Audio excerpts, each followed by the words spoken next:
ভারতের পশ্চিমবঙ্গে ক্ষমতার পালাবদলের পর হঠাৎ করেই বাংলাদেশ সীমান্ত ঘেঁষে অত্যাধুনিক দূরপাল্লার ক্ষেপণাস্ত্র ও সেনা মোতায়েন করেছে ভারত। জানা গেছে, নবগঠিত বিজেপি সরকার সম্প্রতি কেন্দ্র সরকারের কাছে চিকেন নেকের মতো স্পর্শকাতর অঞ্চলের ১২০ একর কৌশলগত জমি হস্তান্তর করেছে।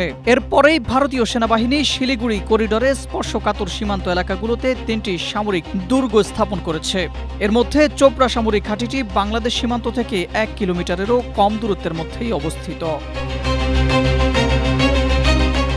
এই ঘাঁটিগুলোতে ভারতীয় সেনাবাহিনীর ত্রিশক্তি কোর এবং প্যারা স্পেশাল ফোর্সের মতো এলিট ইউনিট মোতায়েন করা হচ্ছে। আকাশ প্রতিরক্ষার জন্য এই অঞ্চলে ভারতের হাসিমারা বিমান ঘাঁটিতে রাফাল ও মিগ যুদ্ধবিমানের স্কোয়াড্রন এবং S-400 ক্ষেপণাস্ত্র প্রতিরক্ষা ব্যবস্থা ও দূরপাল্লার ব্রহ্মস ক্ষেপণাস্ত্র রেজিমেন্ট সক্রিয় করা হয়েছে।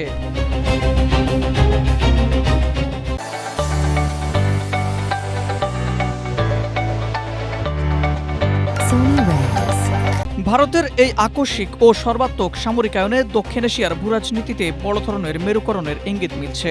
প্রতিরক্ষা বিশেষজ্ঞরা মনে করছেন, ভারতের এই আগ্রাসী সামরিক অবকাঠামো বৃদ্ধি শুধু চীনের মুখোমুখি হওয়ার প্রস্তুতি নয়, বরং তা প্রতিবেশী বাংলাদেশের সার্বভৌমত্ব ও সীমান্ত নিরাপত্তাকে এক গভীর ও বহুমাত্রিক ঝুঁকিতে ফেলে দিচ্ছে। নয়া দিগন্তের এক প্রতিবেদনে এসব তথ্য তুলে ধরা হয়েছে। নিরাপত্তা বিশ্লেষকদের মতে, শিলিগুড়ি করিডরে ভারতের এই সামরিক প্রস্তুতি ও অবকাঠামো উন্নয়ন বাংলাদেশের জন্য সুদূর প্রসারী ও ভয়াবহ প্রভাব নিয়ে আসতে পারে। এর প্রধান ঝুঁকিগুলোর মধ্যে রয়েছে বাংলাদেশের অভ্যন্তরে গভীর নজরদারি ও সার্বভৌমত্বে আঘাত।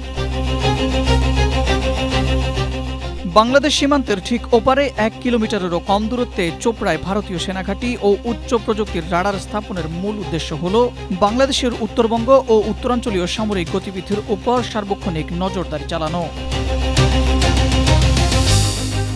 বিশেষজ্ঞরা বলছেন, এর ফলে বাংলাদেশের অভ্যন্তরীণ নিরাপত্তা ও সার্বভৌম প্রতিরক্ষা কৌশল সম্পূর্ণ উন্মুক্ত ও ঝুঁকির মুখে পড়তে পারে।